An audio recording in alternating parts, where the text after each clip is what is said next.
And good evening, everybody. This is kind of a snap live. I like to do that occasionally. Just snap live to kind of talk. Especially when things are getting really weird in life. Um, so first of all, I did take my spouse to her diagnostic. It went well. I'm kind of glad. We'll know results in soon. Hopefully, it's best case scenario. Those of you who didn't know, I did see the cardiologist earlier this week.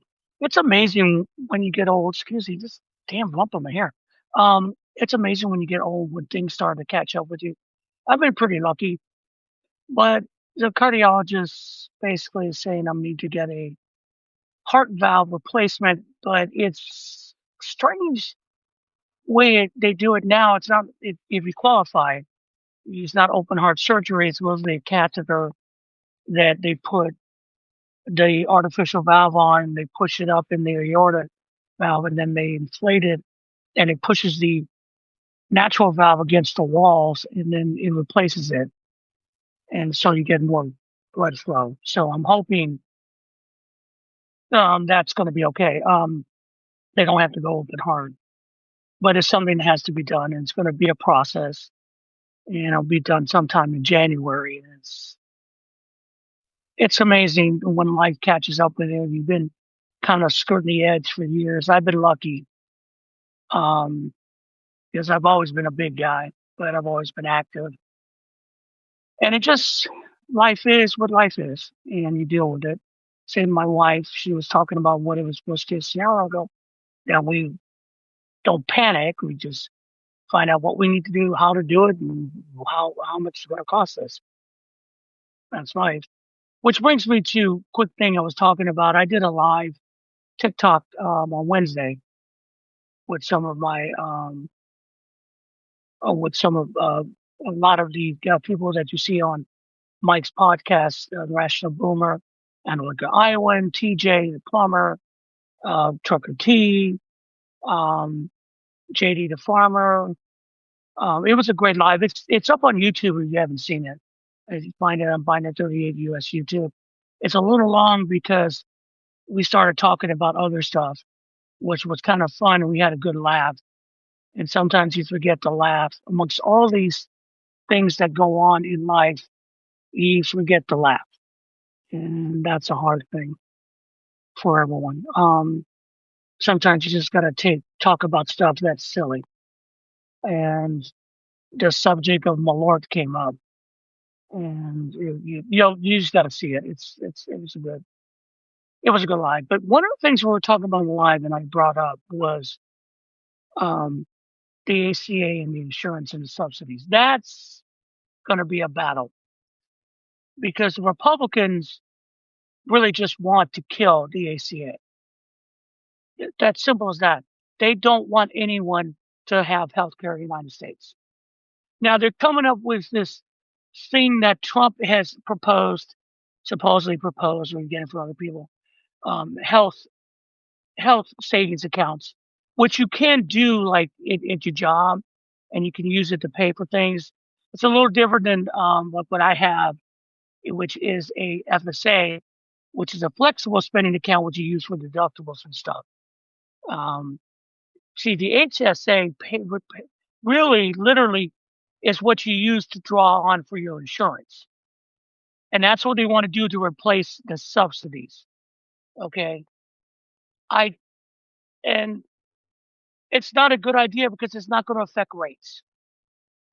They're selling it as we don't give the money to the insurance company, but you do. You still have it. It's not going to affect the open market. It's still going to be what it is. It's a bullshit thing. The subsidies were good in between. If you really want to make it easy, do what they was the original idea, Medicare for all.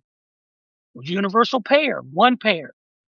But because, socialism, blah, blah, blah, blah, you know, insurance companies need to make their dime, we ended up this with a compromise. And also the other thing is they keep calling it Obamacare, and Trump wants to call the new system Trump Care. It's just, just whatever. I swear to God, if Trump could write his name on the moon, he would. It's just, the greatest moon ever. The greatest moon that I brought into orbit around us. That would be Trump. So, I can't. It's just weird. And Trump has had a bad week with Epstein and everything being passed, and you know, it's putting pressure on him. But it has been, it has been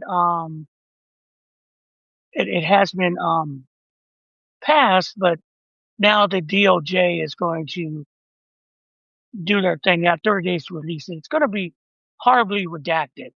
Horribly redacted. I know it. But I don't think it's going to make a difference because investigative reporters will find out. They're going to push hard to protect the rich and the very rich. You could, and here's the thing: there are already plans being made to move beyond Trump. Today, the Washington Post editorial board, remember Jeff Bezos, the owner of Amazon, owns the Washington Post, put up an editorial saying that that the Epstein files was a danger, that we needed to release it. It was a danger to America. So that just didn't. But J.D. Vance then is trying to encourage Bezos to fire the editor of the Washington Post and replace him with the editor of Breitbart, to turn this thing into an absolute, total fucking sham. And it's even coming up more because apparently Warner Brothers is up for sale. Now, Warner Brothers owns CNN, they own Discovery, they own HBO Max. They have a lot of, they're a big conglomerate. And a lot of people are bidding for them. Paramount, Netflix, they're bidding for this. I'm wishing for Netflix, and I'll tell you why. Because Paramount is now, I shouldn't say Paramount, it's Skydance. And Skydance bought Paramount. Now they're shooting for Warner Brothers. But the guy who's the head of Skydance is a hardcore Trumper, overseas guy.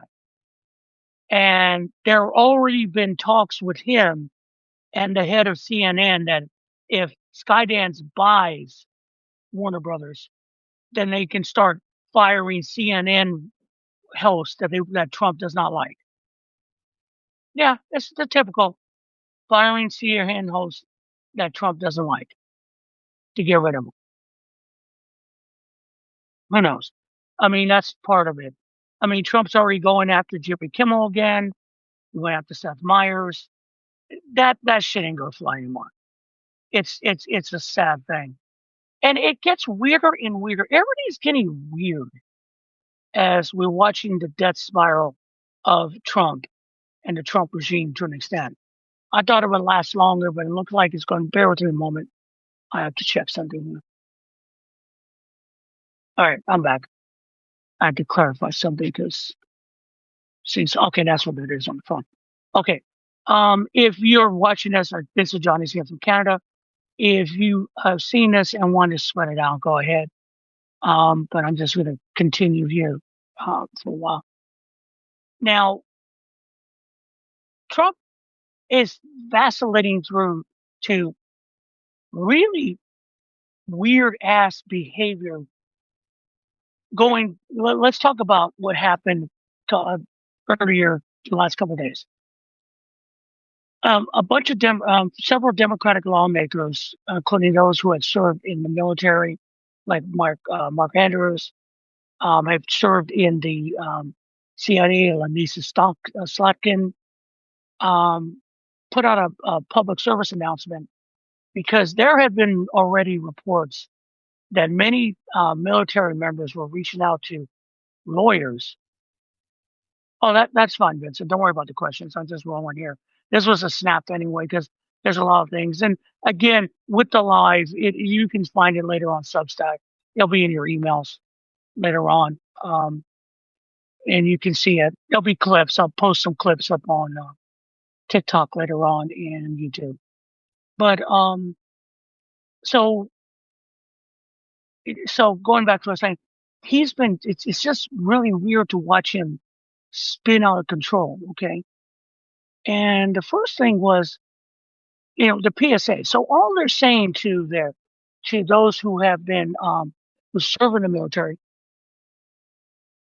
excuse me, who serve in the military that, or serve in the intelligence services, because there have been rumors that that Trump is might be using intelligence service to spy on Americans, which you're not supposed to do, is, is, just understand you don't have to follow illegal orders. Orders you see illegal. This is part of the, uniform uniform military, code of justice. If you determine an order is illegal, you don't have to follow it. Understand, if you follow an illegal order, you're going to be part of the consequences afterwards. And that's part of that. The other part is the a lot of soldiers or a lot of people are questioning the Caribbean, just shooting up Caribbean boats, just whatever. Um, and so it's just, because it doesn't seem a lot of countries are considered that a war crime because they're fishing boats. There's no proof there's no proof that they're drug cartel, blah, blah, blah, blah, blah. This is just Trump and Hesketh feeling frisky, especially Pete Hesketh, who just likes to fire off weapons. That man is just weak. He's so weak. Hi, James. Welcome to the club. So as we're talking about that, so that went out, and Trump's first reaction is to totally freak out and call it sedition, call it treason, um, and literally called for the death penalty. These guys should be arrested and hung. Okay, arrested and hung. And I'm like going, and the Republicans went on top, just said, "Hey," they said, "Yeah, that's great. Yeah, yeah, yeah." And Pete, Mike Johnson, Grinder Mike Johnson is like repeating that and saying, "Yeah, it's dishes because you can't break the chain of command." Blah blah blah blah. Fox News did 24 hours on it. You know, the military. You know, the Democrats are calling for the military to mutiny. That's all just a bunch of bullshit. No, no, and no. Just so you know, George Washington would not have those guys hung. No. Stop it. Don't put George Washington's name in your mouth, you fools. And it was a ridiculous overblowing. It was just ridiculous. Okay. And everyone freaked out. I didn't freak out. It's just like I'm going, this is what they do. This is the reaction they get because they want us of common sense going, this is ridiculous. But they want us to react like that because then they can laugh at us. It's the libtard thing. Okay. It's stupid and it's silly. And when they make comments about it, it drives them nuts. Drives us nuts. And then they get a laugh out of it because they don't give a shit. This is all about performance. Okay. And everyone's worried about, oh, Trump's going to do this. Trump's going to, no. Let me make it clear. Okay. To you guys, the only way that's really becomes a real issue. Okay. A true issue is if Trump literally has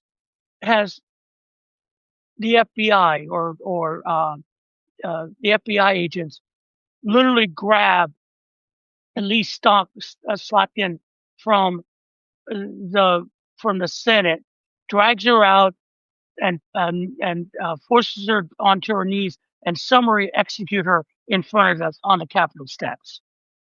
That's when it's going to be a problem, okay? Because then there'll be reactions. I mean,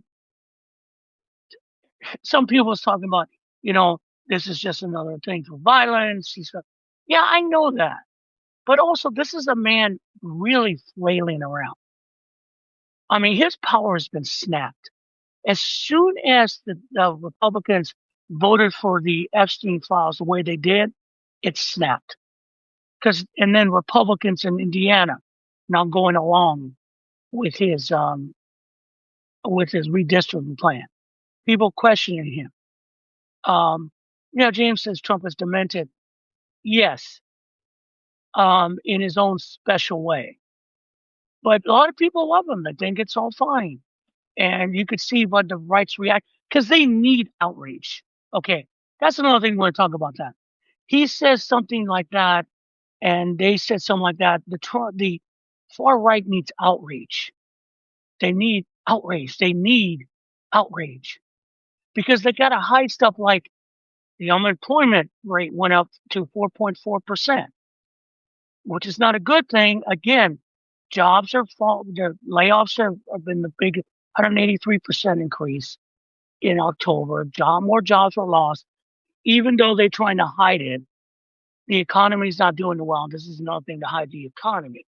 And how do they treat that? By the way, when their unemployment goes up, that means people who are looking for jobs can't get jobs. Okay. That's unemployment. There's lack of jobs. There's no jobs for them to get. The Commerce Department, and I'm going to make a comment about how reluctant in a minute. The Commerce Department says that's a good thing. It's a good thing that unemployment went up because that means more people looking for jobs and there's more people in the workforce. So it's a good thing that unemployment came up. It's gone up. Ladies and gentlemen, if you have not read 1984, that's some 1984 shit. That's basically newspeak. That's basically rechanging the narrative. Okay. Again, I'll use the example. If you read the book, one time they reduced the chocolate ration. 3 days later, they raised the chocolate, that Big Brother raised the chocolate ration to the amount they lowered it to, and people go, yay. That's what they do. They try to, that's the gaslighting that people buy, that devoted people buy. Which brings me real quick, when we're talking about the economy, the grift continues. Okay. The reason, and I'm going to make questions inflation's out of control because tariffs, because lack of supply. Okay. Because people aren't buying stuff. Oh, by the way, hey, you farmers, have you sold any soybeans? Yeah, sold a damn soybean, have you? Or corn when you had USAID contracts? How's that going? Okay. Still going to vote for Trump? How's that working for you? How's that? It's not. Okay. And we're paying the price. Okay. Beef. And the thing about it is that whenever there's an economic thing, they lie or they try to give you stuff that doesn't work. And one of the things I always loved, I loved the last one was they talking about the price of beef, which reminds me of you go check some hamburger meat that I spent $50 on that might have gone bad in 2 days from BJ's, and I'm not happy about that. That shit's expensive now. Fucking ground beef is close to $10 a fucking pound. That's ridiculous. Okay.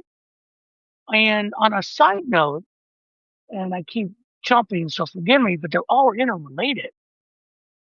And I just did a video on it, so check it out on YouTube here. I did it here. It's on Substack and on my YouTube channel and on TikTok.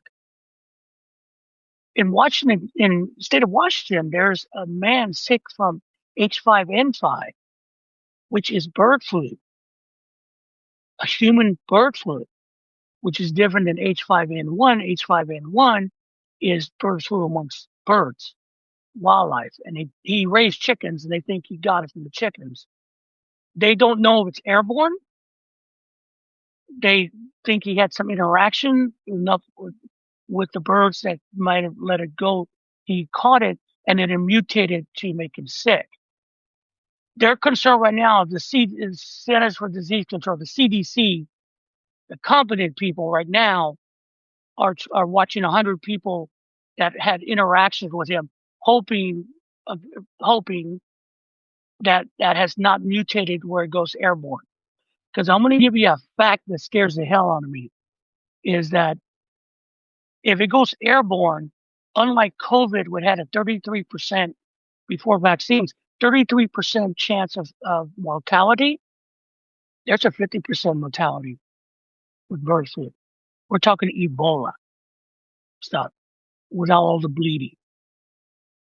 Okay. That's a scary thought. But that doesn't scare me as much as the idea is that if it gets out of control, who is in charge to stop it? No one. Robert F. Kennedy is not going to stop it. Um, it's going to be a disaster. They will look out a way to excuse what's going on, to lie about it, and put more Americans in danger. Because they will want rather Americans die than admit something went wrong. I mean, that's a fact. It's a great the number one fact. I am more scared of their incompetence than the flu itself. Because I will say this. I have a 50% chance with the flu of something bad happening to me. I'm pretty sure I have 100% chance of something bad happening to me if Robert F. Kennedy's in charge of trying to save us. I'd rather take the flu chances. Yeah, James said he'll blame Biden. Of course they'll blame Biden because that's all they got. Meanwhile, you know, if and I'm not right now. It's not that. I don't want to be all that because I saw one career Johnny Banana saying, "Yeah, we're all fucked. It's over. Wear a mask. We're all going to die. Yeah, we're all going." No, no. Slowly roll. Okay, they're still competent people, but I'm going to tell you what's going to be worse is that in the article I've been reading about it is that bird flu is back. It's infected 86 flocks of birds because again migration time, and they interact. So they interact, and that's how they got there's poultry with bird flu, which means like what happened when they have the outbreak during the Biden years, egg prices are going to go up, poultry prices are going to go up because they're going to have to go through and start eliminating flocks to control it, especially if there's transmission to humans. And what's going to happen? That's going to affect the food supply. That's going to affect eggs. That's going to it's going to affect everything. It will raise inflation again. And Trump, like James says here, will blame Biden, or he's going to try to get a way out of it, or they're just going to try to ignore it. Nothing to see here. It's all going to go away like he did with COVID. That's what scares me more. There, at least when this happened, COVID happened to CDC, you had Dr. Fauci. You still had a pretty good core of scientists and people who, in spite of the Trump administration, went out of the way to try to save us. Well, they fired a shitload of them right now. They've got rid of anyone who's not a sycophant to Robert F. Kennedy. Kennedy today just changed the CDC's um, attitude on the CDC website about vaccines, saying vaccines are dangerous. That it could be a danger because they weren't tested properly. But he doesn't bring up that they save lives, and that fucking includes the polio vaccine. Um, yeah, I'm going to talk about the Coast Guard. That's just stupid. They returned it. By the way, Vincent Johnny said he heard the Coast Guard. The Coast Guard removed the swastika as a hate symbol. They returned it. They got too much hate for it. They got too much pushback, even from the Republicans. That was stupid. I don't know who's running the Coast Guard now, but that's bullshit. It's stupid. Why are you even involved in that? What, are you going to raise the swastika on Coast Guard cutters now? Just yeah, dumb shit. Just dumb shit. I mean, what's worse is that the Department of Education has decided if you're a nurse or a physical therapist, you're not a professional. What the fuck are you talking about? These people, my mom was a nurse. She is professional. It's just, again, you have incompetent people running the government who have some weird ass agenda of way people should be looked at in life. Not real. It's not real. None of it's fucking real. It's not reality. It's a fantasy that doesn't exist. I think Mr. Global made a good point about this thing about going back to the good old days when everything was okay, when people manufacturing jobs for life, the 50s, aside from the open racism, but that's Jim Crow. We understand that, but he, they don't understand that the tax rate for the very rich was like 80 to 90%. And that's what fueled all that. And then also, that led to that. And later on, um, Lyndon Johnson's war on poverty helped bring about a lot of things that people depend on now. SNAP, disability, all that. That came from the war on poverty that Johnson never gets credit for. Let me make this clear. And some of y'all don't gonna like it, but I'm gonna say it straight up. John F. Kennedy's presidency was a failure compared to Lyndon Johnson. Well, he only had a few years. Yeah, but he was not like Lyndon Johnson. Lyndon Johnson was a legislature, and he knew how to get deals done. And he took a racist Democratic Party, especially in the South, and gave us civil rights. Because I will tell you this, from my opinion, and the history I've read and what some of my impression of being a child at the time, I don't think John F. Kennedy would have gone all the way for civil rights. I don't think he would have gone all the way for voting rights. I don't think you would have had the Voting Rights Act. I don't think you would have had anything that Johnson later pushed through Congress, because I don't think John F. Kennedy had the legislative skill to get that through. Okay. And Johnson did. Johnson was the one who was able to do that, pass that on, the war on poverty. He did a lot. The Civil Rights Act was passed under Johnson. Always remember that. All the civil rights legislation. And he pushed senators to do it. Southern senator, he did his job. Because remember, they still had to filibuster. And he did it. The only thing that was his downfall was Vietnam. Him come backing out of the race that year was the worst thing. He should have stayed, because he still would have beaten Nixon easily in that election. And I think it would have been better for all Americans. But, Gary Hart should have been president too, but that's a different discussion.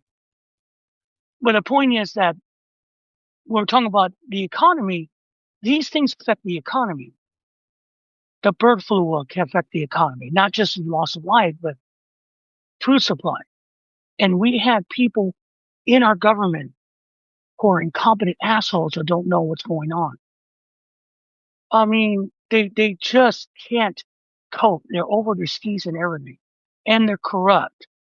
Again, Howard Lutkin is the Commerce Secretary. Howard Lutkin's sons and himself run a capital company or a venture company that specializes in AI projects and setting up AI data centers. And they are working hard with other countries, and they're the go-betweens. And his son's company that he just divested himself in October. Before he did that, he got, and this is oxymoronic to the core, an ethics, what is it they say? Ethics, release or ethics, ethics exception, an ethics exception, where he could still be part of the company, and they didn't worry about an ethics thing, an ethics probe with him, even though there was totally conflict of interest. Welcome to welcome to the um, welcome to the Trump regime.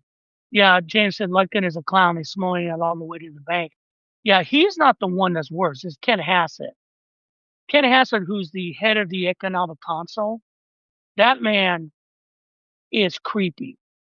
Every time they talk to him about stuff, he makes excuses and then he smiles. And he just reminds, I swear, if you put clown making on him in a hat, he'd be John Wayne Gacy. Okay. They don't know what they're doing, but Lutkin is making money from that. You have Christy Nome that Jasmine Crockett called out the other day, getting $220 million funneling money to from advertisement to some kind of fund that she supports. She's making money. They're all making money off us. Okay. The treasury is theirs to loot. All right. And we're talking about they have no idea how the economy works. They're just using the economy as an excuse. And unfortunately, Trump just basically said to them, to voters, I can fix it. And Democrats gave him a formula to fix it. But there's nothing to fix. The Biden economy was running fine. It was getting stuff under control from the 2020 pandemic. And we are pushing to, and actually inflation had gone down to 2.4%. Now it's up to 3.4% and rising. And it's going to get worse. And what does Trump do? They went ahead and they're starting to cut tariffs while still saying the same thing. Tariffs don't affect price. I mean, the hypocrisy is beyond belief. It is just ridiculous. The the economy is a bubbling volcano right now. And literally they're trying to press it down by lying and gaslighting you. But it's not going to work. We are catching on because you can't hide prices. You can't hide people out of work. You can't hide unemployment filings. Do we still have unemployment? I don't know. SNAP? I don't know. People need help. And that's the thing. The help is, that's the thing. They blame the poor for their own actions. I mean, that they caused this. I mean, why does a person have to work 2 or 3 jobs? Why can't we have proper insurance? Is because the rich get richer, the poor get poor, and the rich still want to stick us even more. And this whole thing that the economy right now is based on and this AI boom. Do you know artificial intelligence is just a bunch of computer algorithms designed to replace human beings in the workforce? All right. Most of the time I work with the public over the phone, but I can be replaced by an AI. You've called places, and you want to talk to a human being, good fucking luck. I had an issue with Amazon the other day. I can't talk to a human being. I gotta go to the chat, and I'm talking to an AI robot. They want to replace us. They want to replace us because they feel that's better, and that it's going to make them more money. All these data centers you see around there are drawing power. The electricity prices are going up, drawing power and taking away jobs. Don't buy the bullshit that this is the new wave that's going to help America. No, it's going to help a few people. Now, don't get me wrong. AI, it can be a tool to make business better, make our life a little easier because it does do a lot of stuff that's tedious, but it's still a fucking computer program. Okay. And again, like any computer program, people, when it first comes out, worship it. All right. And some people are making a lot of money off it, but we're not, because they're trying to take jobs away, because they think most people are worthless when it comes to jobs. It's true. The very rich look at the middle class and the poor and the working class as useless serfs. We're useless to them. The only thing they want from us is our obedience and just shut up and take the crumbs we toss them. You see it every day. This regime projects it every day. And then when we object, they step on us. And then they give us excuses or they give us ways to blame other people, hence the immigration and ICE raids. Because that's what they do. There's not enough jobs. Well, it's them Mexicans taking your jobs. Really? Really? They even shut down the whole city of Charlotte for a while. Um, Restaurants closed. Um, Construction sites closed. And first thing I said, okay, great. There's the jobs. Why aren't you applying for them? Why aren't you applying for them? Where are you? I mean, it's all a false fucking narrative that they use because people need hate in order to justify anything. That's the sad thing. It's all about hate. And they've made money off hate. But the ironic thing now is that in watching their reaction to Charlotte, people are understanding this is not what they wanted, and they didn't want their neighbors to be picked up because they're doing their job. That's the thing. When you say these people are taking your jobs or these people are the worst of the worst, why are you picking up at schools, at work? People just trying to make a living, people who are not criminals, just so-called criminals. You guys are a bunch of cowards. You don't go where so-called criminals are, and you have no warrants and you have no investigative powers.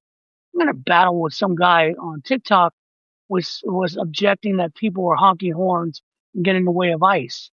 Yeah, because ICE has no power and they have no probable cause. He says they're impleading investigations. Investigations for what? You investigate, you get a warrant, and then you put the name of the person you're looking for on a warrant, and then you go and arrest them.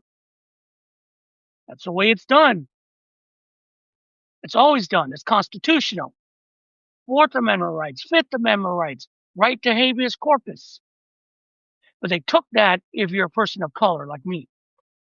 They took that because that's the way they want to feed the fear of the base, because the base loves it. Oh yeah, you drooling people just love it, and it makes me sick because you don't care your humanity is gone. If you can watch someone take a child or take a woman for no reason other than their color of their skin and detain them in concentration camps, which we have, and once we crack those fucking private prisons, it's going to be like the stories you hear of soldiers finding concentration camps during World War II. It's going to be horrendous. It's going to be disgusting. It's going to be heartbreaking. And all you ICE agents who think you're hot shit, I'm just doing my job. What do you do? You're threatening me. You motherfuckers are going to jail. You're violating civil rights. You're violating human rights. And you are going to jail because no amount of I was following orders is going to save your asses. Nope. Sorry. Hasn't worked in the past. Won't work now. Every time one of these regimes fall, that's what happens. And you're the first motherfuckers who are going. And memo to Pam Bondi.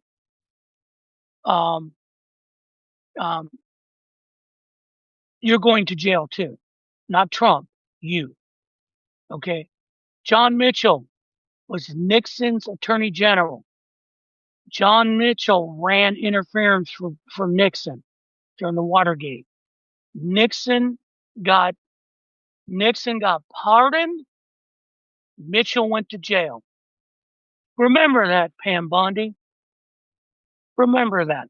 Remember that, Kash Patel. All of you, remember that. Which is I said, I wonder how scouting immigrants for talent will go. They haven't stepped into that yet. That is a very dangerous territory to step, Vincent, because I'll tell you why. There's a lot of money involved there. A lot of very rich people involved there. They're not going to fuck with that. If they wanted to, if they tried to do that in LA with the Dodger Stadium. I remember Ice tried to show up at Dodger Stadium, and the Dodgers told him no. It got kind of hairy. And if you really wanted to go there, if you look at the Dodgers, that's a whole team they could probably deport if they wanted to, and they wanted to push it. So I don't think that's going to be an issue. What's going to be an issue is the World Cup coming, where you have people trying to come in to see the World Cup from countries that they don't like. It's going to get ugly. You know, trying to pass through customs with the way this customs system works. Oh, it's not going to be good. I don't know. I know FIFA keeps doing it because FIFA only cares about the big money. And as long as they get the money, the FIFA leadership won't give a fuck. But when fans on the ground here in the United States start getting arrested by ICE and put in jail, the shit's gonna hit the fan. Um, I mean, I remember what JD Vance was talking when they were talking about come for the World Cup but don't stay. I mean, just a real welcoming message. Yeah, whatever. So those are things we have to talk about. We have to be concerned about. But also, moving on to a couple other things. I was talking about how Trump's power is starting to break, and you can see that around the fringes, JD Vance is getting ready to take over. He's starting to have he's starting to say more things about, um, yeah, Mexico and Canada get a boost in the World Cup. They should just move all the games on the United States into Canada or Mexico. Because games in the United States, because understand, they're never going to have games here where I live in Atlanta, okay, at the Dome. That's going to be bad if ICE shows up. They're going to have games at the Rose Bowl in Los Angeles, okay? They're going to have games in Dallas. I mean, it's in Miami. It's going to be bad. It's going to be really fucking bad because Stephen Miller will use that as an opportunity to basically make people's lives miserable. But I was saying his power is starting to crack a little, but we're seeing so much weirdness come out. I guess we have to talk about what happened at the White House today.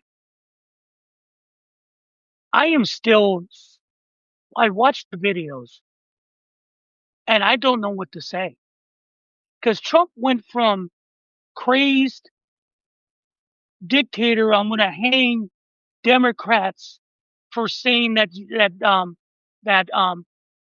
that military members can refuse orders if they're illegal, calling sedition and treason, I'm going to hang you, to referring to Zoran Mandami as an ally after meeting with him today, after calling him a communist, after threatening to take all the federal funding from New York if he gets elected. I watched via thanks to Aaron Parnas highlights of that news conference, and I'm going, I don't get it. What happened? Because the Republicans are their strategy now is their version of culture war now is that Democrats are going to run New York like Zoran Mandami is going to run because they're all a bunch of commies, all right, or socialist, not knowing what those words mean.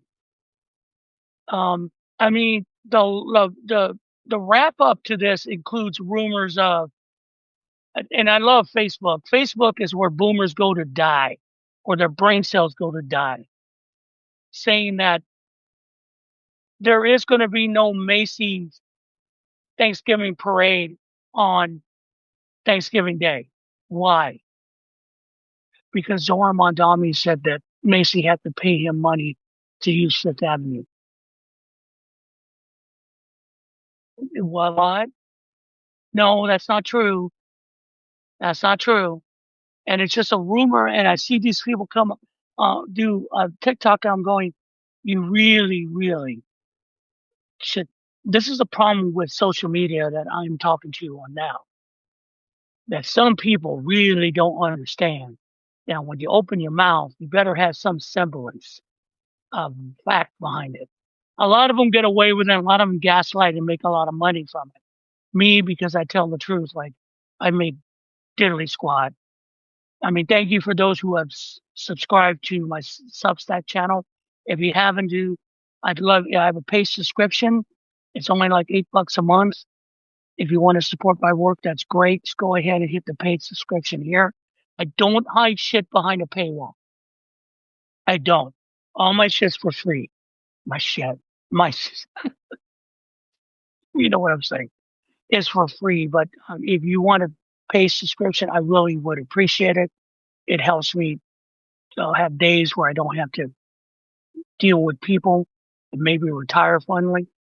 And then also, if you want to do a one-time subscription, some um, one-time donation to me, I have a Venmo link on my YouTube channel, Binder38US, or send me an email to KUMTUAT, the number 6 at outlook.com, and I will send you a PayPal link if you want. If you want to give a one-time donations, I've done that. A couple of people have done that. And I want to thank you very much. But you know, that's what I was saying. I say that only because it does help a little to give myself a little more time to present my views to you that a lot of people enjoy. And I thank you for the compliments, especially when I do podcasts with Mike or videos. I appreciate it. So if you like, it's paid subscription, $8 a month. If you can do it, that's great. If not, you're still going to get me for free. Okay. So basically, ladies and gentlemen, I am a cheap date. There you go. All right. That being said, that's that out of the way. But I don't know what you guys saw. And maybe because there's very few people in here, what the hell happened in Washington, D.C. today? What was that? And now some people, and I love the far left. My God, are these people paranoid? Did he sell us out? Does Zoran become Eric Adams? No. Is Trump become a democratic socialist? No. I think that Zoran Mondami, my opinion, did what he did for the entire campaign. He spoke truth. He charmed Donald Trump. Does he expect to get everything from him? No. But for some reason, he was able to calm it down and make it peaceful. I think that's what happened. Now, does that mean does that mean that that Trump or the Trump regime won't do some shady shit to New York? Russ Vought is still the head of Office of Manager Budget, probably. But for a moment, he is able to tame Donald Trump without threats, without doing anything other than his words. And I don't think he sold New York City down the river. Okay. I mean, as soon as that came out, I was thinking about the song in Hamilton, the room where it happens, because no one's in the room where it happens. And there's that line I just said, what did it take to sell New York City down the river? I don't think he did. But something happened in the room. He must have been shot up with whatever puppet him. I want some of it then. God, Jesus. I don't know. I mean, something happened in the room where it happens. There were no press in that room. So I don't know. But I'm not paranoid enough to think that Zoran Mondami sold out everyone in New York for something, because he doesn't seem like that dude. I think he just gave Trump what he likes. A good petting. Shut up.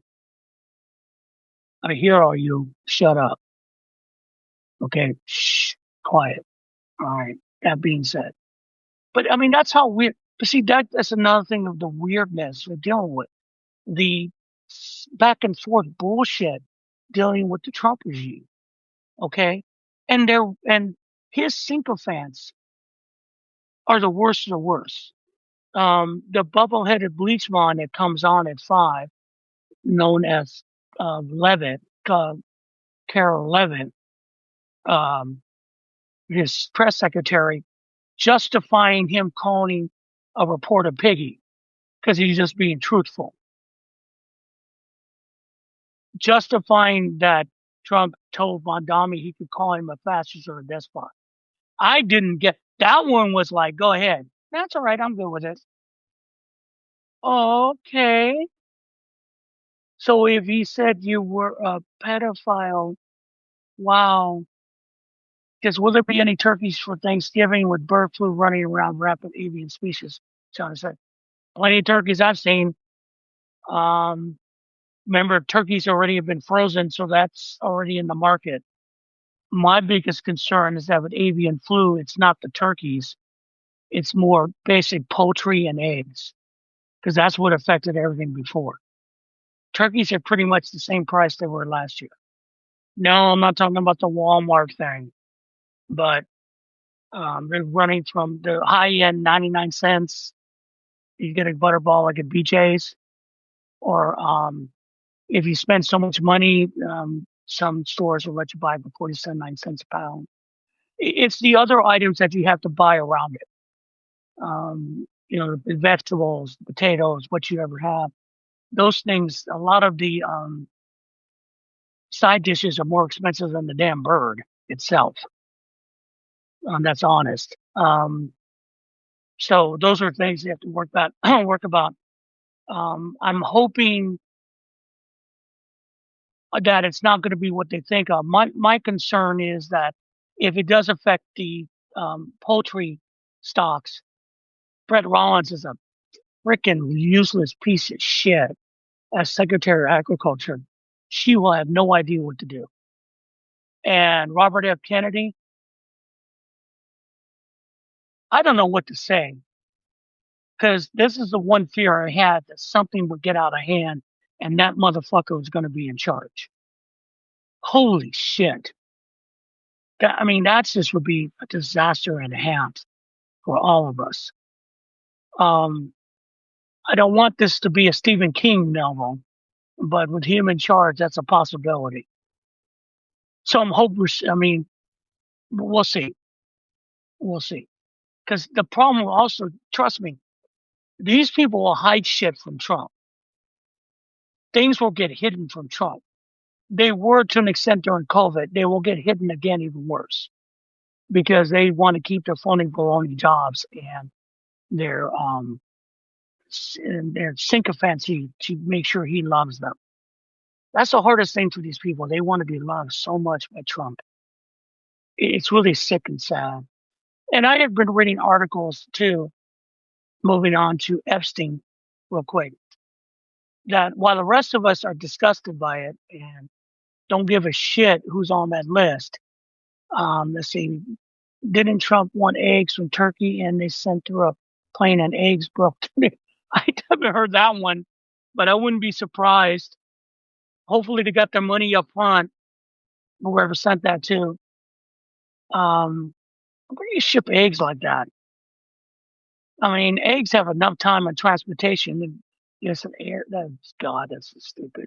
Why would you buy eggs from Turkey? Eh, who knows? It sounds like an onion story. My God, that's the sad thing. Stories that you say that's totally ridiculous nowadays are probably true. My Lord. Um, but with Epstein and the one thing about it is the evangelical community is still rallying around Trump. They are not buying the Epstein thing. They're not. They still are saying that once it comes out, it's going to be all them damn Democrats we told you about. And they keep saying that to us, like, well, what's going to happen if it's A, B, or C on there? And I'm not a cultist. If there's a Democratic name on there, they should pay the price. There will be no criminal price because I think the um, statute of limitations run out, but there is going to be a public price to pay, and we don't care because if you did it, you deserve what you're going to get. So that's the thing. It's not tit for tat in here. We don't care. I don't care. I want them all to pay because what they did was horrendous. And the defense of it, I mean, Mike Johnson is in deep shit. Okay. I think the only reason he's keeping his speakership, then no one else wants that fucking job. Honestly, do you want to be Speaker of the House right now? Excuse me. It'd be easier to herd cats because at least if the cats like you, they will follow you. He's not liked. He is not liked. And he is scheming and he is a Trump sycophant. And all the excuses he makes for Trump is not working. That whole press conference he did excuse me, after the victims had their press conference, and he said, all the people on that list are victims, including the men. That's why we need to redact it. I heard that. I'm going, you really went there.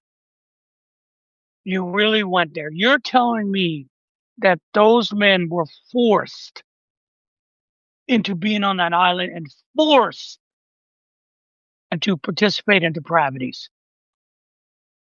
Sure. Right. Yeah, sure. That's what they want us. That's how gullible and stupid they think we are. Because to be honest, voting for Donald Trump again and having president a second time is gullible and stupid. So they expect us to believe gullible and stupid. Let's see here, Vincent Johnson. They need to up the statute of limitations debate because the world is still prosecuting any Nazis and allies for war.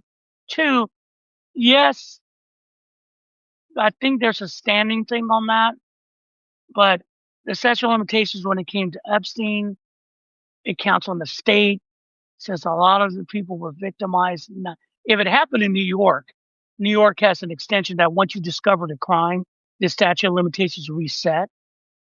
That's how they kind of came back on Trump because it wasn't discovered. So then once it was discovered, then the statute of limitations reset to be prosecuted on. That way they can get people who had committed these type of crimes decades before. Okay. So, just that's a thought on that. But a lot of things when it comes to this, even if they throw it full blown out, I don't know. It's not going to get rid of Trump. Trump is not going to resign. Trump's not going to Nixon this. He's not. Even if Republicans came to him and said, "Hey, like they did to Nixon, you got to go, or we're going to impeach you." I think Trump would say, "Do it, impeach me." Although he did send out a Thanksgiving letter to all his, supporters that he needed money to prevent.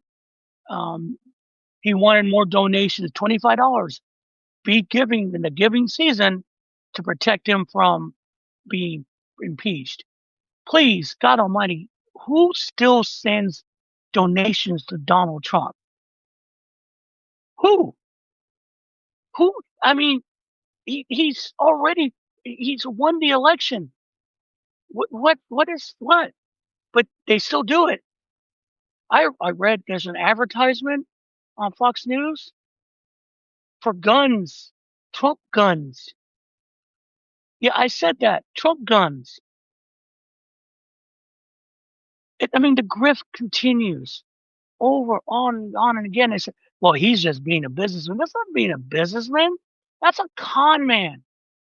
I mean, that's those old infomercials, right? Do you remember those selling stuff? Cooking stuff. The pocket fishermen. Do you remember all that shit? It's the same thing. And this is what we have done to our country by electing that man. Yeah, of course, Mike Johnson is going to say, try to spin things certain ways, or Scott Bassett, or Howard Lutkin, or, um, you know, Christy Noem talking about immigration, all that. They spin it because the gullible buy it because you voted for Trump. You voted for Trump a second time. Even after all the shit he did, all the convictions, he became president a second time. And did I vote for him? No, obviously. A lot of us didn't. But now we have to own this. There's that line from good Lord, is it now the Marine movie. No, it'll come back to me later. Where this is right after the Tet Offensive, and they're all sitting there after surviving that night in Vietnam. You don't know what the Tet Offensive is. That Tet is a huge celebration in Vietnam and Asian countries. And that night in 1968, um, the North Vietnamese and their supporters uh, went an open-ended attack on all American bases and South Vietnamese bases in one night, and it was a mess. And they pushed Americans out. It was a mess. It was a horrible thing. A lot of men died. And Full Metal Jacket. That was the movie. Full Metal Jacket. No, Full Metal Jacket. It's a Johnny. I remember it now. And because that's the guy with Joker, who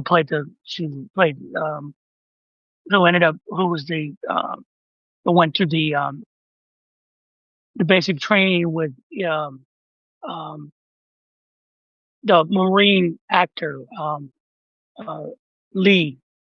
Um, so that whole thing and also Vincent Vaughn within it. But that being said, I remember that scene is that after all that disaster, okay, um, the next day, everyone's having a meeting in the office after that entire night. It's a mess. Things are shot out. People have just fear. And the commander of them, who was the head of the journalistic team, was just saying, "Here we are, and what we have, ladies and gentlemen," he said, "what we have, gentlemen, is a shit sandwich, and we all have to take a bite.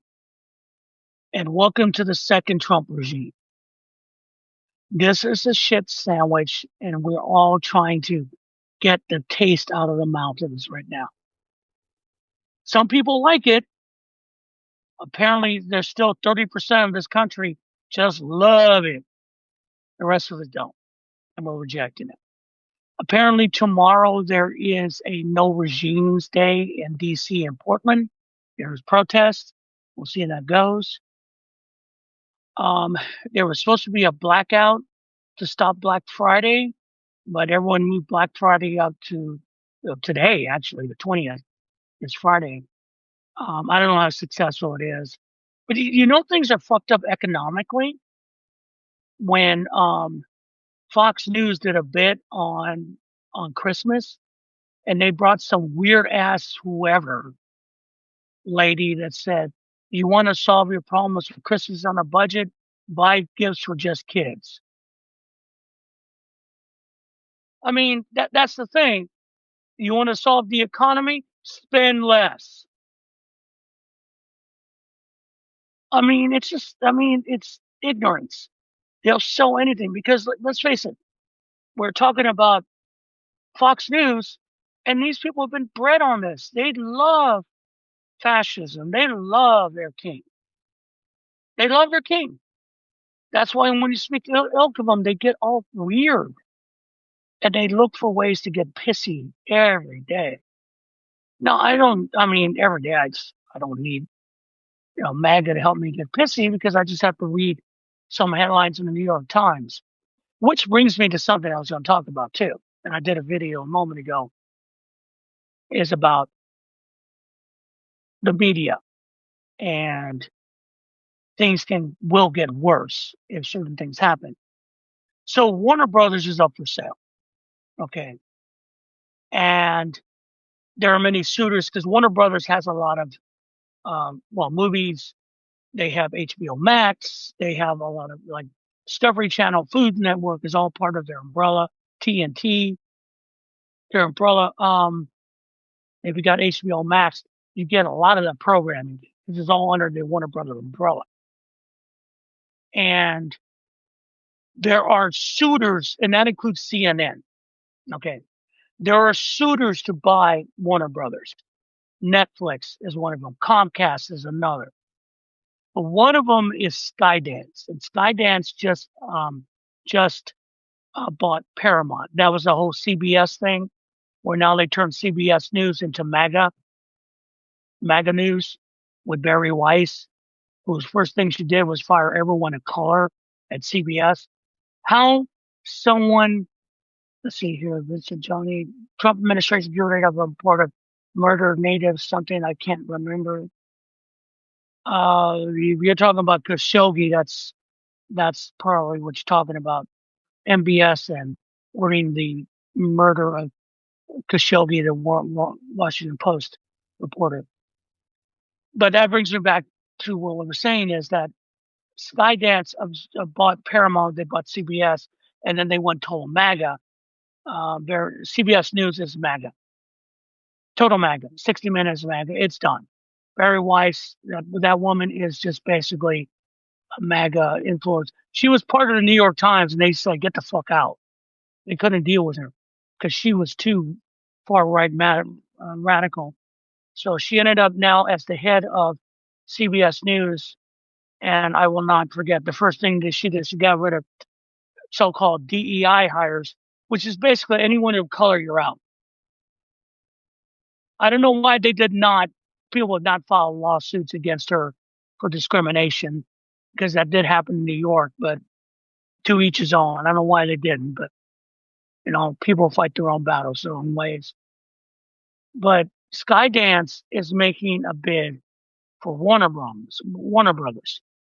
And Skydance and the head of CNN, the chairman head, has spoken with the White House that if Skydance wins the bid to buy Warner Brothers, that the first thing they're going to do is start to fire people at CNN that has spoken badly about Trump.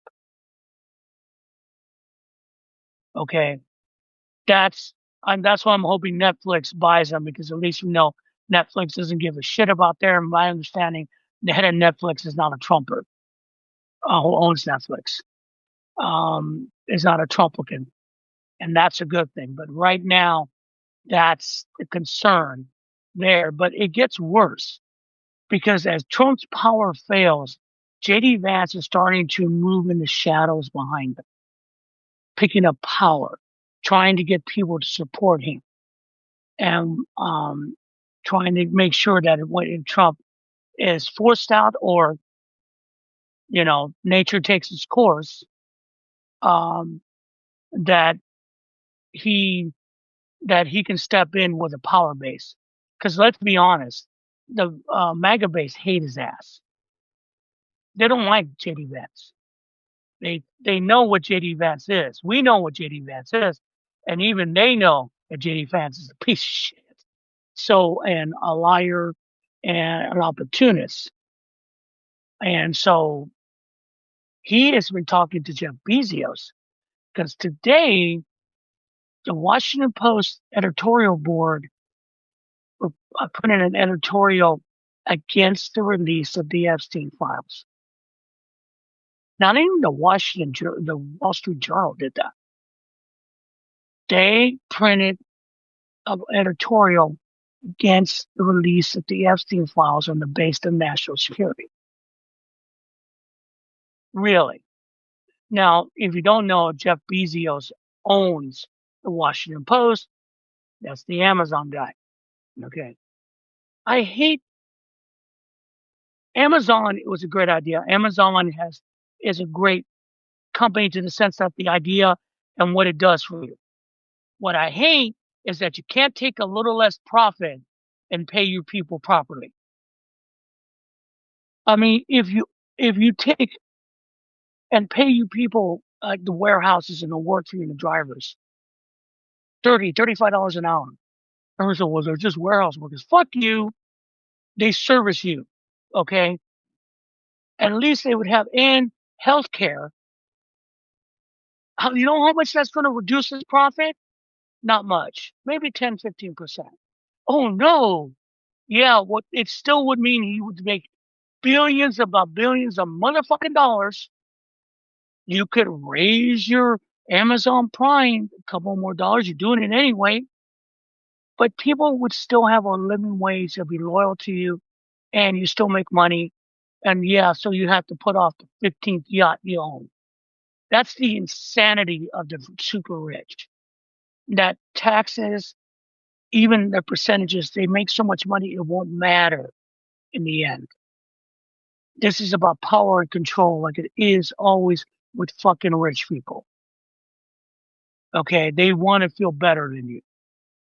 I mean, the Starbucks chairman got a $96 million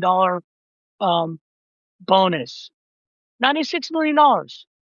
But you don't want to pay your baristas or give them health care because they're going to affect your profit, but you can shove $96 million to your CEO. That's hypocrisy that we can't buy. Only the truly believers of fucking trickle-down theory buy into that bullshit. I don't buy into that bullshit because you can make money I don't fret a company making money. Make your money. It is a capitalist system, but under a good democratic capitalist socialist system, a nice hybrid, everyone can still have a good job. Everyone can still have benefits. And if something falls apart in your life, you have the government to help you out. That's ideal. Okay. I don't want to hear this pull up your bootstraps. You still have opportunities to make money. Where you're at is where you're at. Where you're happy is where you're happy in the end. God, these people, I swear to God, you people don't hit the concepts. You're all worried about other people's business. What about your fucking business? I didn't do it that way. They should do it my way. They can't do it your way. This is my message to older boomers. When younger folks saying they can't get a job. When younger folks say, hey, I need some help. I don't know what to do. I've been trying to get a job with these degrees. And you say, well, what do you want me to do about it? I mean, why you just put in more resumes? You know, when I was 22, I owned a home. When I was this, I did that. I says, fuck you. Okay? The world is not your world. And part of the reason the world is not your world, because the majority of you boomers suck the life out of it. You suck the marrow out of it. You made sure you got yours. Fuck the rest of us. Okay? Yeah, I'm on the back end of the boomer ass. Born in 62. I more relate to Gen Xers than I do to boomers. Because I lived through a lot of the stuff that Gen Xers did. Okay? I'm just on that low end 1962. But I mean, I've seen them. I've seen the hippies become yuppies. Yuppies become Tea Party. Tea Party become MAGA. I've seen them manipulate stuff for themselves. They got theirs. Fuck you. And that's a fact. You don't like it? Tell me. I have no problem. Okay. But most generations try to leave something for the other one. I've never seen that generation with left nothing for anybody. All right. And they live longer because of all the things that they were able to buy and medicine is able to improve on. But they still influence a lot because a lot of that money is there. And it leads to you know, the tech bros and their ideas that they're kind of gods and the rest of us are less than gods. There's so much shit going on in society. We let it get out of control because we got conned into trickle down theory, but I digress.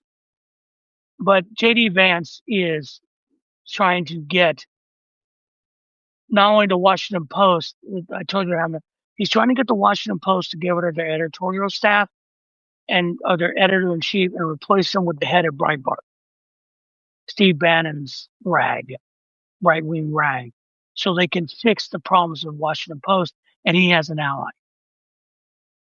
And so he is starting to move in the shadows, seeing the decline of Donald Trump. Especially today after his love fest in Mondami, I don't know how that's going to go. I really don't know how that's going to react. I know Republicans are freaking out because they were going to depend their campaigns in the midterm. It's like Democrats want to be commies. They ain't happening, brothers. It's not happening. Oh God, it's not happening. Because you have to understand the message has changed. Your culture war bullshit is not going to work anymore. We saw what your culture war is going on right now. It's called ICE. Picking up anyone they can pick up of color, especially brown skin, who are doing the crime of working, trying to become a citizen, but that doesn't matter because you guys are just picking up anybody with no due process. Props to Charlotte, North Carolina, and North Carolina as a whole. You guys didn't play that game. I'm very impressed. You scared them. That's why they're leaving North Carolina. And they're going to go to New Orleans. But someone say, good luck. What are you going to do? Go into all the restaurants and take all the workers out? Yeah, that's going to do a lot for tourism there in the Big Easy. I mean, they live in a world of, where they honestly, like I said to my wife today, this is ethnic cleansing. They have gone the ethnic cleansing route. Okay. Stephen Miller wants an all white America because he thinks that's right. America always has been, always will be a weird cultural conglomerate. It's not a melting pot. Melting pot means you all become one liquid from other pieces, kind of like to an extent a stew and you get a taste. Kind of not like that. We're more of a I would say more, if you buy a cheesecake and you see all those different, you get the multi different version cheesecake, chocolate, raspberry, caramel, plain. That's more America. Okay. We're cheesecake, but we all different flavors of cheesecake. Well, we're still cheesecake. Okay. Everyone's going, what the fuck is he talking about? But stay with me here. Okay. But we have different flavors. We bring something different to the flavor that is cheesecake. Okay. You got your plain white cheesecake. It's okay. It's fine. But then you get your chocolate cheesecake. You throw some raspberry in there. Or you got the ones with nuts in there, or just caramel in there. The point I'm saying is we're all Americans, but we have our own take on America. Even in different states, we all have our own take on America. And immigrants that have come to the United States embrace the American dream in their own way. The problem with Stephen Miller and people like him believe that America should be one idea of whiteness and Christianity, which is truly not Christianity. Evangelicals are not Christians. They're not. They're a cult that uses the Bible and some scripture for their power to abuse others. Truth, sorry, it's what it is. If you don't like it, kiss my ass. Because that's what you are. You are not true Christians. If you were true Christians, a lot that survey that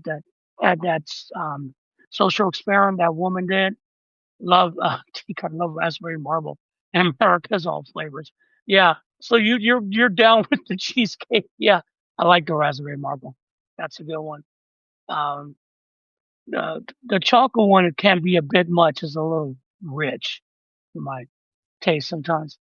And sometimes I just like a plain white one, plain white cheesecake. God, that went off the rails. Um, but I mean, their version of Christianity doesn't work. If their version of Christianity worked, the social experiment that that lady did in Nepal would not have exposed them for who they are. Just a bunch of grifters. They do not believe in Christianity. They don't believe in Jesus. They don't believe in God. They believe in some version of it that makes them money. And it's not anything old. I mean, this is shit that's been going on for years. I think that the lady from I've Had It podcast put it really succinctly. The problem with the Midwest and rural areas is that they live in a bubble that is designed, that they just live their lives in their little towns with their little beliefs, all shaped by their local church. And they never leave and they never see life beyond it. Trust me, I've been across this country. I've been a good amount of this country, and we are so different. I've seen a lot of stuff in this country that I'm very glad I got to see. You haven't lived till you've seen the Tetons. The Tetons are an unbelievable sight. Snake River Canyon, Bryce Canyon, the deserts. Um, I got a chance to go to Hawaii. There's nothing like that. That is so unique and special, and it's part of the America, of the America. I've been across the plains, Texas. Um, I've been through Kentucky, beautiful state. Been to New York, but that was back in the '70s. Whoa, that was a different world. My God, my family, my dad's family is from Spanish Harlem, and that was New York in the '70s. Trust me, that was that was an experience I never forgot. But I've been to Chicago. Chicago's a beautiful city. It's a great city. I admire Chicago for the city that it is. And when even you just drive across this country, there's something different in each state. And I remember years ago when I was selling cars, I was trying to sell a car to this elderly couple who really just were a pain in my ass. And because they just wouldn't respond to anything. And so I was talking to the sales manager, and the sales manager was a total dork. And he said, well, the problem is that you need to respect that they've been living in their same area for 60 years and you have to admire that. And I'm thinking, no, to me, that's scary. Could you imagine just living in one place for 60 years, not experience anything? I think that's another reason why other places freak these people out. That when they don't explore, look in other places. I haven't been overseas, okay, but I love documentaries, nature documentaries about Australia, about all these places, and I can admire it from afar.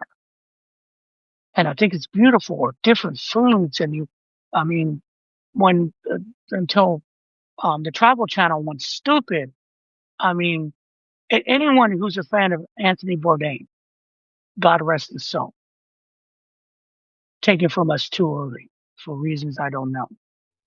But you watched any of his shows, um, No Reservations, or later the CNN show, or his first uh, kitchen show, there was something how he did it that not only attached you to the culture that he was in, but also to the food. Food is culture. And it made you aware of the world around you. And it makes it, to an extent, you weren't there, but you were there. That's why he was popular. Um, We don't see that enough today. We just keep hearing about America first, America this, and America that, and America's the best. The problem is America is all parts of all those things I told you about. There is no true American cuisine. It's all part of all parts of other stuff. You know, America is so different and we don't embrace it anymore because it scares people. The idea of other cultures other than European cultures, which came here and conquered America and the Native Americans, scares the piss out of people and makes people nervous because they feel they're losing their power base. And that's why Christian males, and all that. That's why when Mondami was elected, everyone flipped out in New York to the point that someone actually, this is a truth. This is a true story. You can look it up. This is how paranoid white people are. To be honest, a lot of them are to losing power. Someone put out a joke. I don't know if it was a joke or whatever. They put out a statement or some kind of on X or whatever social media and said that Zoran Mondami, as mayor of New York, has decreed that schools will teach Arabic numbers now. The Arabic numbering system. And you should have seen these people just fucking go insane. I knew it. I knew it. Sharia law. He's going to push his Arab shit on them. One, he's not Arab. He's Indian. He's born in Uganda, but he's Indian. And two, those of you in the audience, do you know what an Arabic number is? Do you know what the Arabs gave us? Okay. Let me show you what the Arabs gave us. Okay. Bear with me.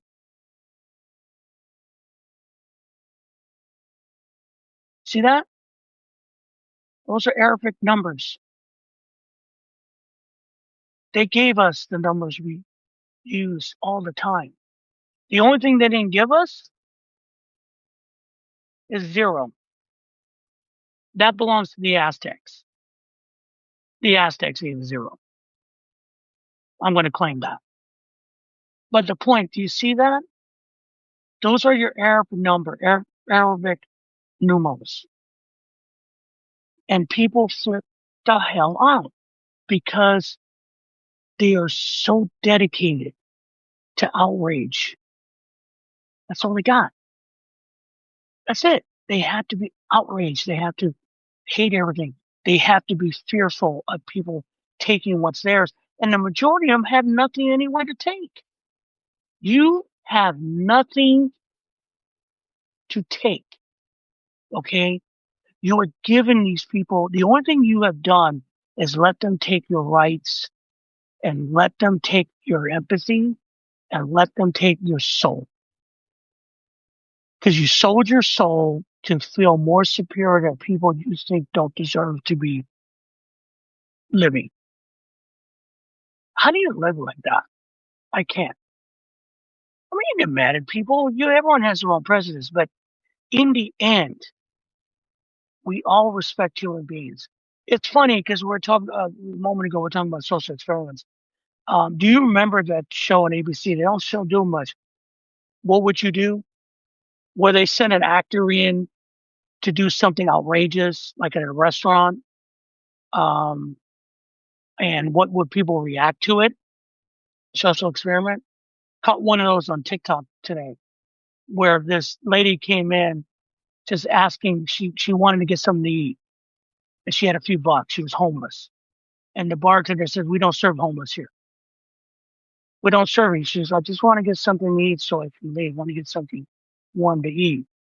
I have money." And she showed up like a few crumpled dollar bills. And the bartender, who was the actor, who was doing this thing, and they're filming it, goes, Goes, "No, get the hell out of here, because if you come in, I don't want you."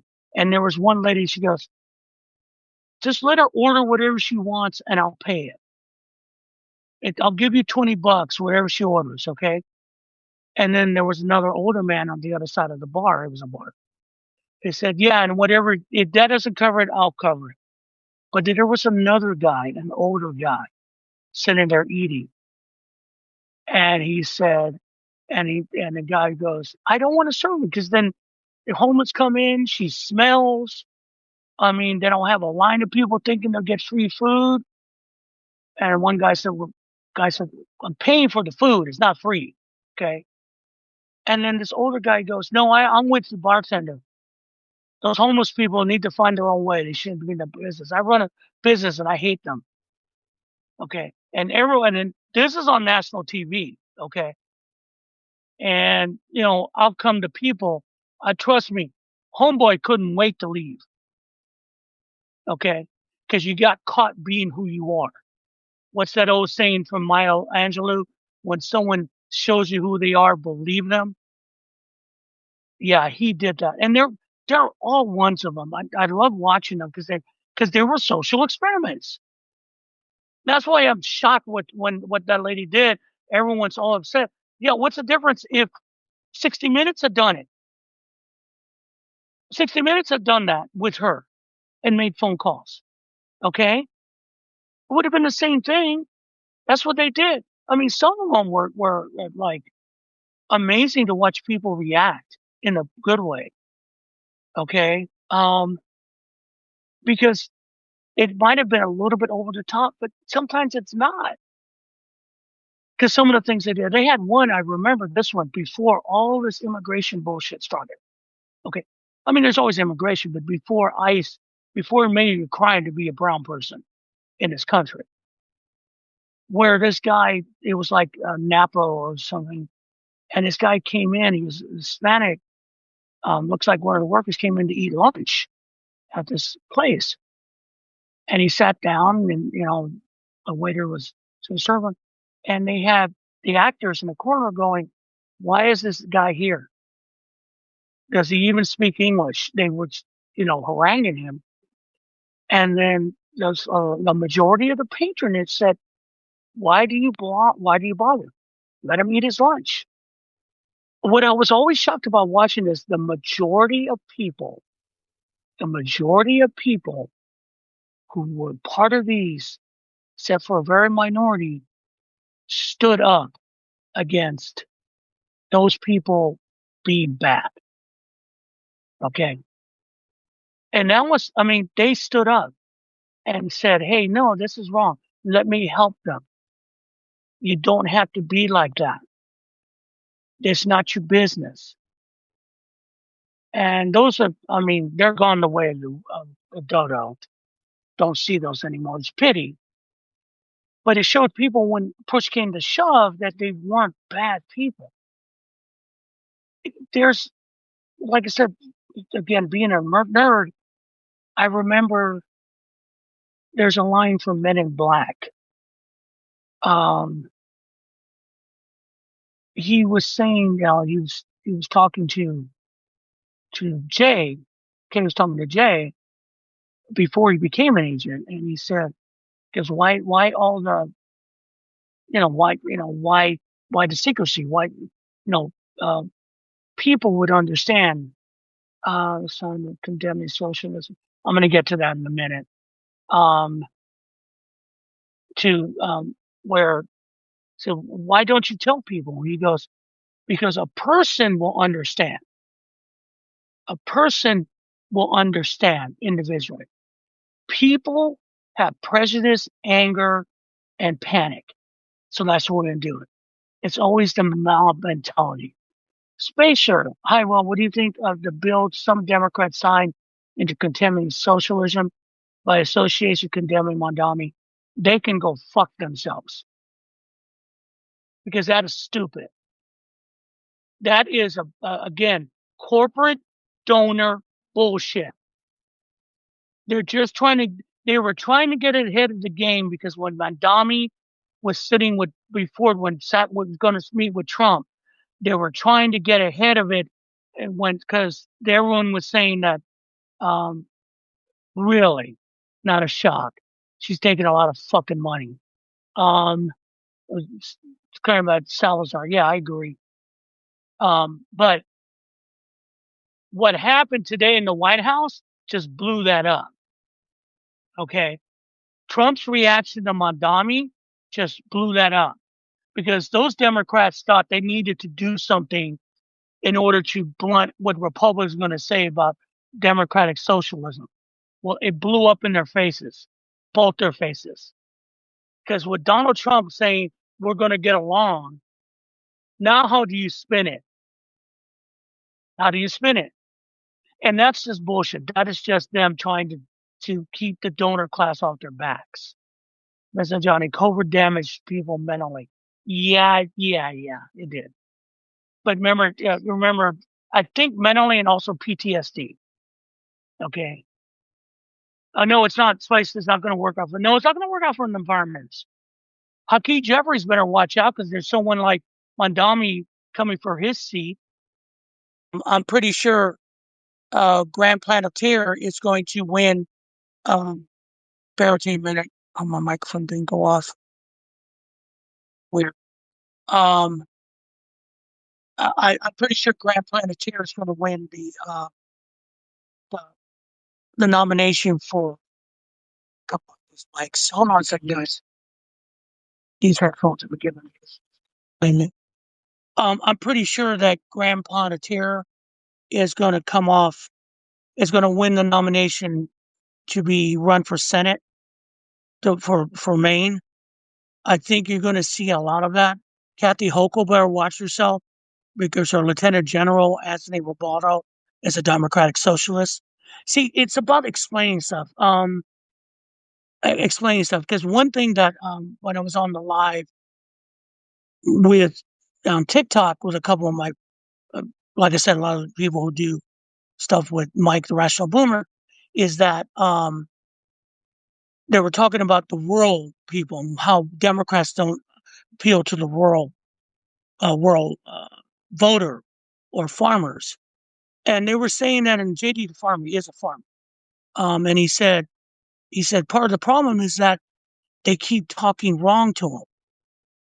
They don't talk, they talk concepts. They don't talk to them because that's true. A lot of Democrats are very uppity people.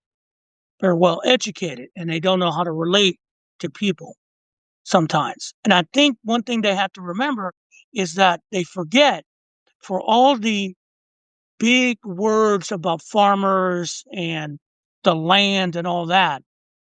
Being a farmer is one freaking thing. You're a businessman. Okay. You're a businessman.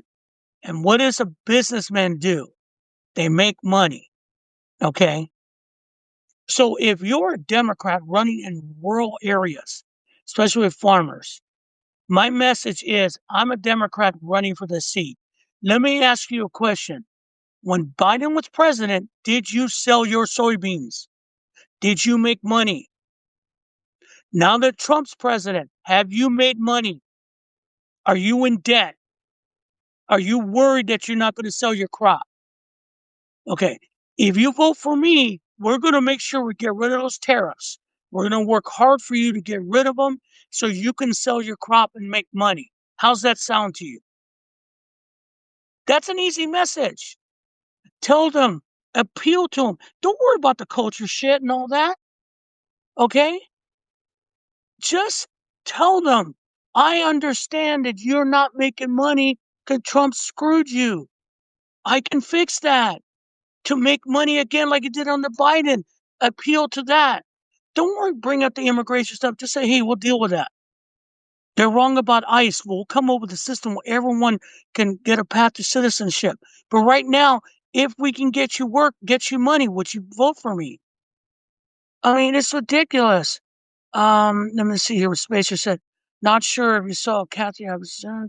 She's probably going to win her primary in Chicago. She's fighting ICE. Is that the one that's been run over or arrested by ICE? And then Trump's comments about Democrats and his wish to emulate the Saudi prince. Trump wants to be king, and Trump is spinning down the drain right now. Side note, good news. Tim Ryan is not running for governor of Ohio. Thank Almighty God. Two-time loser. Amy Acton has a shot. She's been surging slightly in the polls.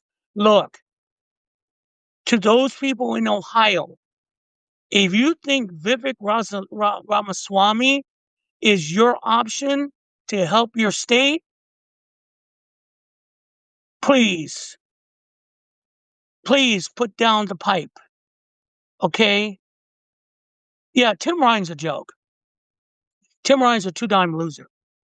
He should have won that last election for Senate. He should have won that election. But he's just, he did something. He just is not there. That's the one thing. He's a loser. And I hate that these losers come back. Going back to Maine, Janet Mills that the DNC has put up against Planter, she's a two-time loser. She's 77 and lost to Susan Collins twice. Why the fuck do you keep doing the same thing over again? What do they call that? Insanity. Last time I checked. I mean, that's the thing about Democrats, and we're now on that subject. The Democratic leadership is about to find out. It's about to find out, okay, that the donor class is not going to work anymore. You can write all your resolutions all you want, because someone asked Mondami about it. You can do a resolution all you want. I'm still going to do what's right for the city of New York. And also, people want the government to help them. Period. They want it to be reasonable. The problem for the last 40 years is that they sold them this bullshit that government doesn't help you. And they put it in a racial way. Hence, the welfare moms. I have 18 kids, but they get paid. I get all this money for these kids. Now, they don't do work. I remember all this shit, all these tropes that came from the Reagan years that they pushed through. And every time they give the rich more money or business or corporation to make more money, they break the motherfucking economy. The Democrats have to fix.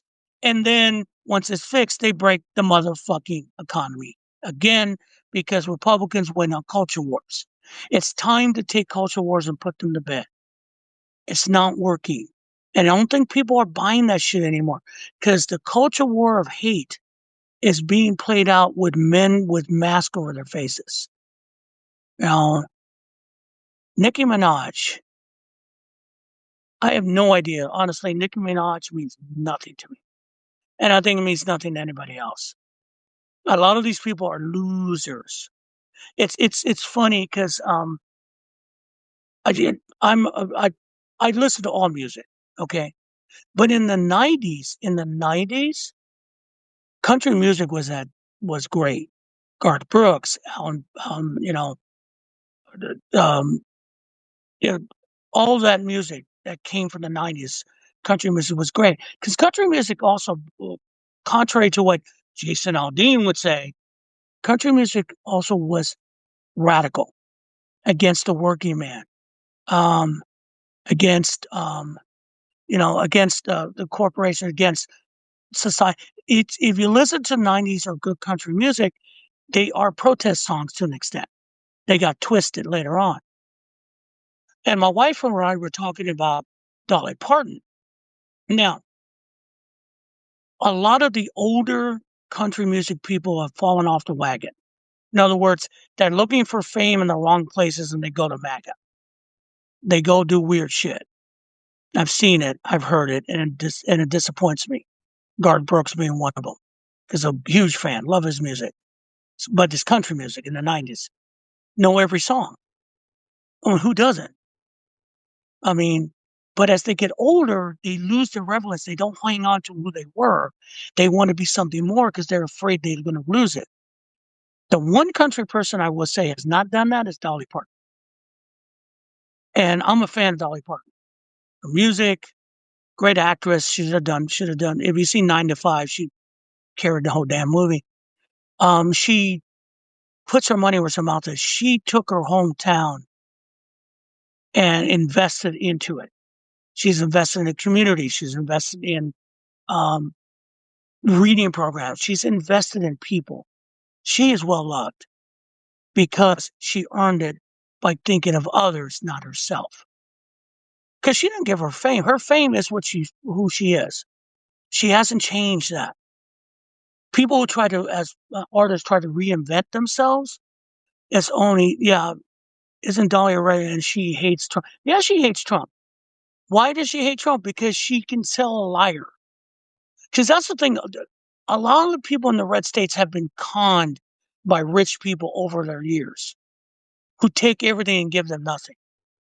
She has nothing and built it over. And then in a multi-million-dollar business, the whole Dollywood thing, you could make that you all over, make it really tacky. She doesn't because it supports everyone. Everyone goes there because they respect her. I mean, the whole thing, she gave what, Vanderbilt $1 million for the COVID vaccine at the time? She was taking a vaccine. And I remember when MAGA came for her. Yeah, that didn't last long, guys, because people were even not country music fans going, no, I know Dolly Parton, go fuck yourself.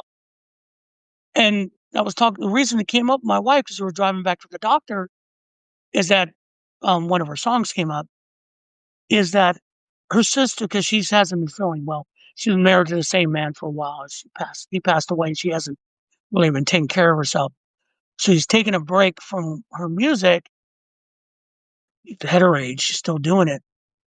And she wants to kind of get more healthier because she kind of let herself go. And once her husband died, she kind of quit on herself. And I get it. Married to that man for a long time. But I remember her sister put out, pray for my sister. And everyone said, no. Oh, God, no, don't do this. You got Donald Trump. Why are you going to take Dolly? All right. But she's fine. But the point being is when you get older, they seem to have lost their way because they want to be relevant. And like Nicki Minaj, you're not relevant. And so you try to be relevant by saying stupid shit. That doesn't work for you. If you stay who you are, even if you're older, you still be not just relevant, but people will still respect who you are. You can't change who you were. You can't change your beliefs all of a sudden thinking that people are going to buy it. It doesn't work. Okay. That's why people, when you do something that radical, everyone goes, ew.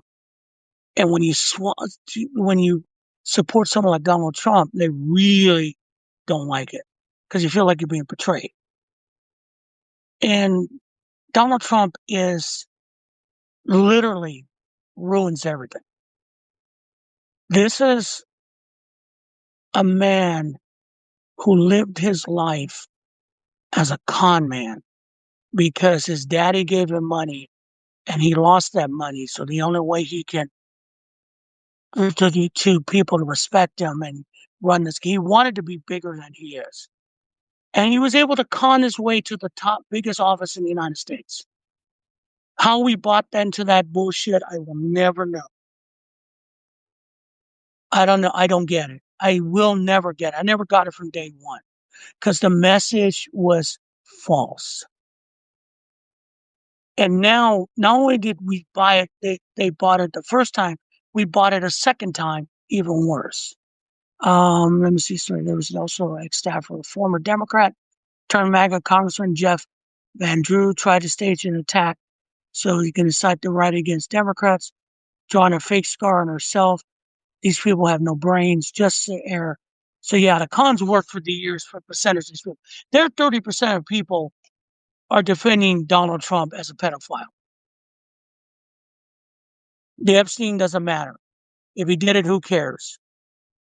I mean, that's who they are. That's a sad fact that they devoted their lives to him. I said, I know it was from my wife to someone else, that if I was going to swear my fealty to a man and give up the American Republic and democracy to serve one person like a king, it would have been someone more like Aragorn, not fucking Donald Trump. if you know what I mean. Someone who leads from the front, you know. I mean, it's, I mean, Theoden, the king of Rohan. I mean, was he in the back of everyone? No, he was in the front of everyone. Those are people that at one point people will serve to their death because they know that person would die for them or respect them or look out for them. Now, don't get me wrong, monarchies are shit and that doesn't work. I mean, see Monty Python's Holy Grail, or you got to see that one scene, help on being repressed. I'll tell you everything you do about monarchies. But people have let their lives be corrupted by Trump. People have let their religion be corrupted by Trump. Replace their religion with Trump because he promised them power. Don't give me this shit because of abortion and all that. That's crap. That's just a power thing. Yeah, Roosevelt took on the oligarchs, not both. Theodore is, there was nobody like that now, and sad, not in Congress. No, because that requires you to divorce yourself of the rich and not take their money and not take lobbyist money. That's a hard thing to do. Money's good. Money makes the world go round. Okay. It corrupts. Absolutely. The thing about Roosevelt, and we were talking about that on the live, and we'll bring this up here, is that many people don't know this, the story that after Roosevelt proposed a New Deal and he was starting with Congress, there were very many of the rich oligarchs at the time, Carnegie, Rockefeller, and all that, tried a coup, a military coup to replace Roosevelt because they didn't want to be taxed more. It wouldn't affect their wealth overall. They just didn't want to give up their power, and especially to those fucking working people, ugh, right? They literally got a Marine general, I believe his name was Smedley, who was a World War One hero, to be their front. And their job, he was going to lead this 50,000 men army, Patriot Army, that they were going to storm the White House, take Roosevelt prisoner, force him to agree to not to be president, but some kind of administrator, and end the New Deal. And then they were going to run the country through him as a proxy. But what they didn't know is that Smedley believed in the Constitution and turned him into Congress. Problem with that? None of those guys went to jail. None of those guys were charged with anything. Now, when I brought that up, J.D. Farmer kind of gave me a little bit more of the history. The reason that happened is that Roosevelt turned around and told him, hey, I could hang you out to dry. I literally could hang you for treason. Literally, I have the proof. How about this? You shut up, pay your taxes, and let me get done with this business. So he traded their freedom for the New Deal. And I could see that. That would make sense to me, knowing Roosevelt, Franklin Roosevelt. He would cut that deal. Because literally, Swinley had all the information. He had everything. They were going to go down. They were going to go down. And I can see him doing that, saying, hey, literally, I've got you by a rope and I can end your lives. So I recommend that you all just get with the program or I'm going to end you. Literally. So cool. So maybe that's how we got the New Deal without that much protest. Kind of weird, right?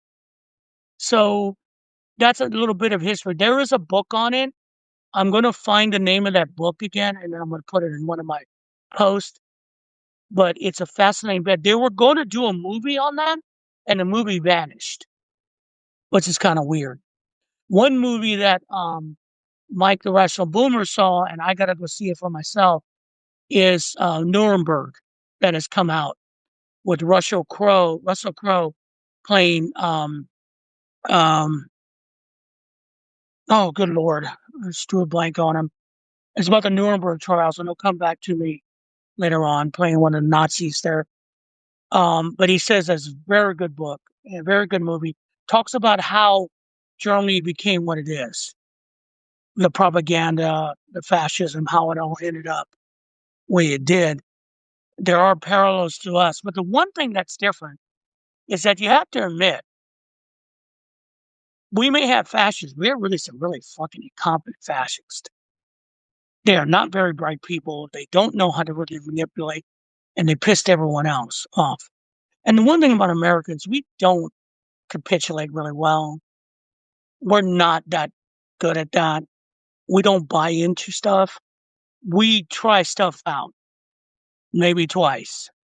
And I think Churchill said that Americans always try to do the wrong thing, but in the end, they do the right thing. So that's who we are. Um, I'm thinking that what we're seeing right now with everything with Trump is a spiral down, power loss, um, but people change on him. Let's see here. Oppenheimer told us of shady stuff that was happening in Washington. The challenge got advocacy and peace from the establishment from Strauss against Oppenheimer because in the end, it was about power. Yeah. Great movie, too. Oppenheimer is a really good movie to watch. Robert Downey deserved his Oscar playing Strauss. That was interesting to watch that whole film. I was very impressed with it. Yeah, it's about power and want and need. And but the problem is that we had a lot of guardrails in place. A lot of them are still holding. But Trump removed a lot of them right now. And that's why we're having problems with the economy and everything. I don't know. I think it's going to get better, but it's going to get worse before it gets better. That's a fact. Can't get around it. It's the final throes. And when that happens, a lot of bad things are going to happen to replace us. But I think watching ICE struggle, watching the White House struggle, watching the Republicans struggle, thinking that their words are going to work, even watching the media struggle selling it because independent media, like myself or like other people, the big hitters like Midas Touch, make a difference. I think that's what they didn't anticipate, and I think that's what's going to win in the end. All right, guys, I've gone really long, and I appreciate that letting me spew here on Substack. This will be up on Substack and Binder 38 US. I'll send the emails out. There'll be clips. I'll try to download them to TikTok and YouTube. But other than that, if you want to support my work, I have a paid subscription here. It's only $8 a month. If you want to subscribe, great. I'm not going to put shit behind a paywall, but if you want to support my work, go ahead and subscribe. Also on my YouTube, there's a Venmo at Binder 38 US. There's a Venmo link if you want to do a single donation to me. I don't mind it. If you have any questions or want information to donate to my work, my email is at kumquat6@outlook.com. And you can find me at TikTok at RJ12764 TikTok. All right, guys, I'm going to call it a night. Thank you for being here, and you have a good night.